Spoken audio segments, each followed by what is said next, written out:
Bonjour à tous et bienvenue dans l'invité de l'éco spécial Rencontres économiques d'Aix-en-Provence où se retrouvent économistes, entrepreneurs et politiques. Le Brexit est au cœur des discussions. Quelles sont les conséquences d'un tel choc? Comment refonder l'Europe?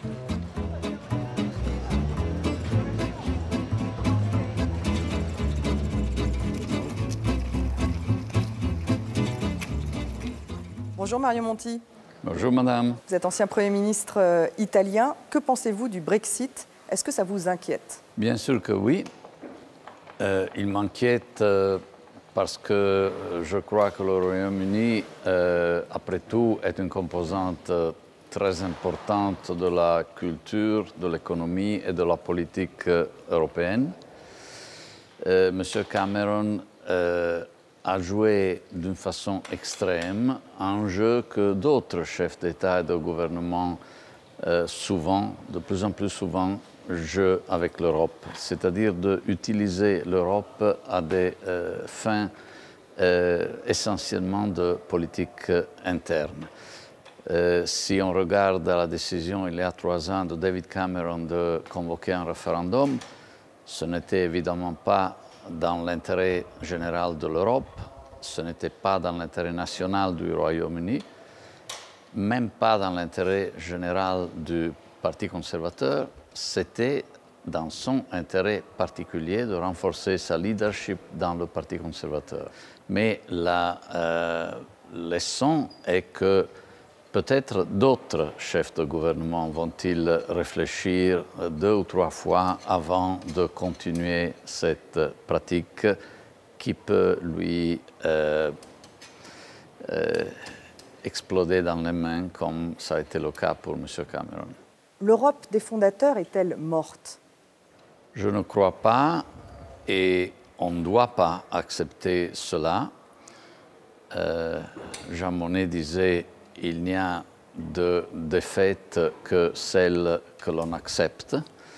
Et je crois que les 27 doivent maintenant réagir sans amertume, sans vouloir infliger de la peine en tant que leur plaisir au Royaume-Uni, mais d'une façon rigoureuse, et profiter de cette occasion pour aller de l'avant avec détermination, surtout dans certains domaines dans lesquels, effectivement, Londres était plutôt un obstacle jusqu'ici.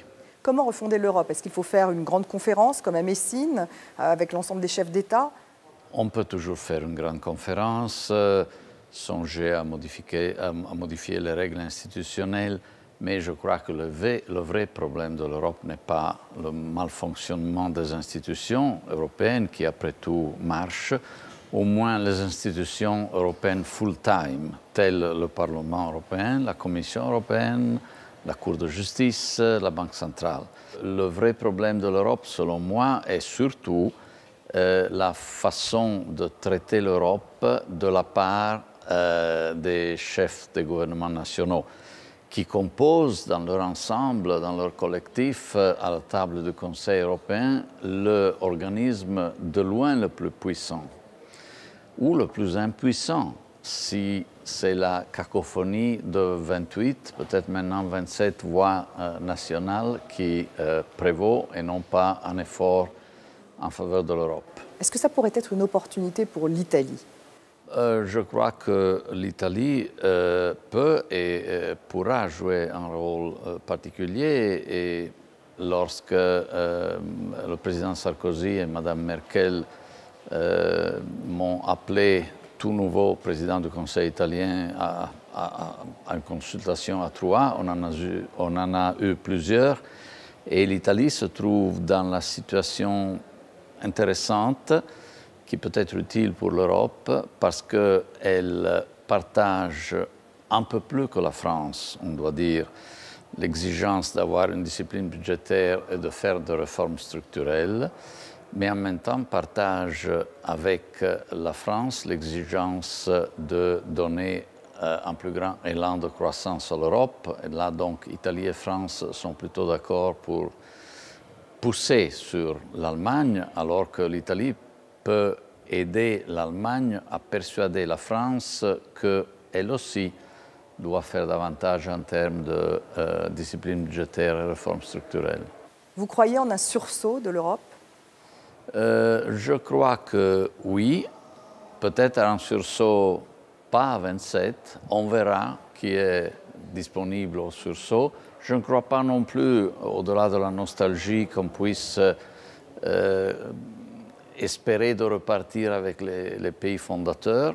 Nous les aimons, mais pas tous ont le dynamisme en ce moment pour vouloir relancer l'Europe, et surtout deux d'entre eux qui sont incontournables, la France et l'Allemagne, devraient essayer de se mettre quelquefois d'accord sur les choses réelles et pas seulement sur les grands propos. Merci Mario Monti. Merci beaucoup.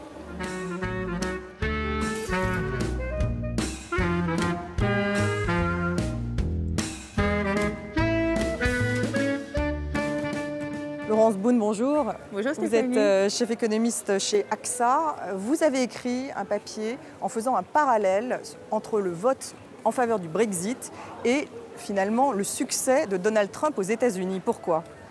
Oui, j'ai fait ce parallèle et je pense qu'on peut aussi l'étendre à la montée des extrêmes. Il y a des partis populistes en Europe.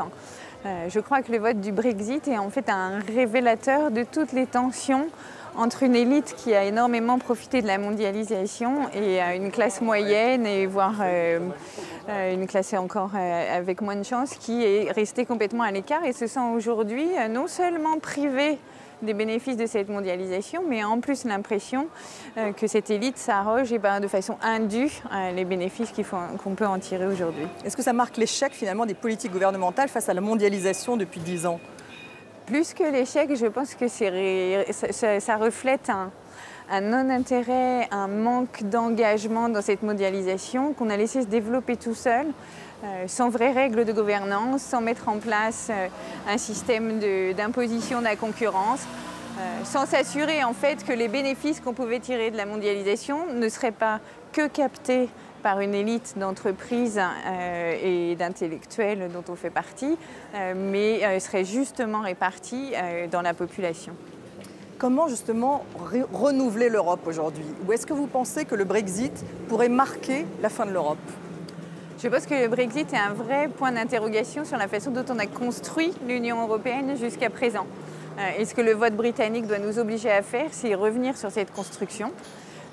Ce qui est assez paradoxal, c'est que ce sont les Britanniques qui ont poussé pour l'élargissement et je pense que c'est cet élargissement qui est aussi en train de saper l'Union européenne parce que nous sommes tous très différents et nous ne pouvons pas avancer économiquement tous à la même vitesse. Donc ça, c'est le premier constat. Donc il faudrait une Europe à plusieurs vitesses?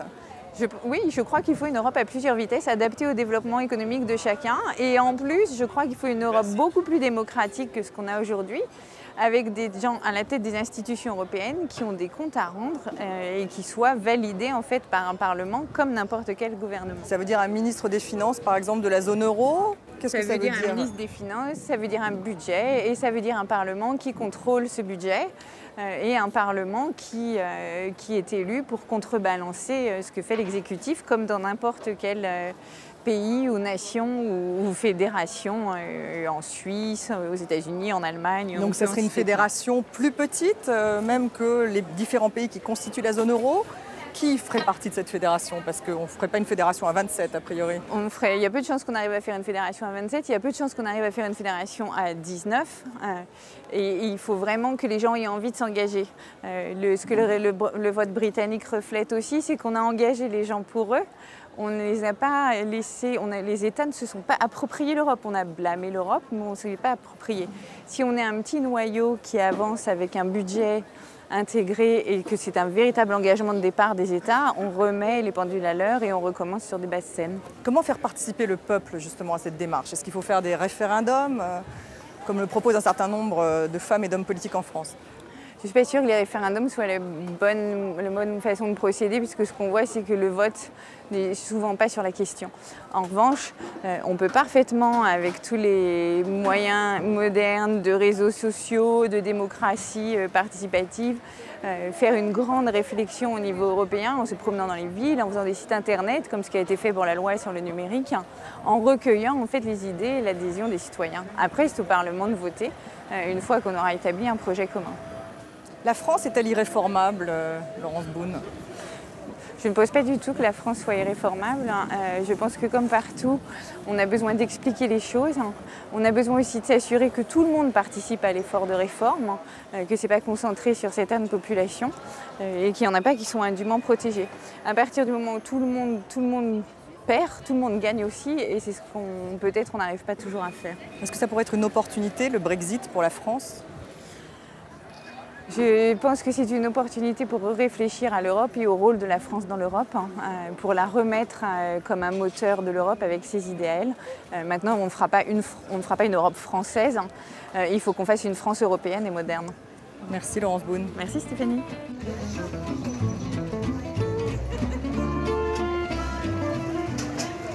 C'est la fin de l'invité de l'écho spécial Rencontres économiques d'Aix-en-Provence. Restez avec nous sur France 24.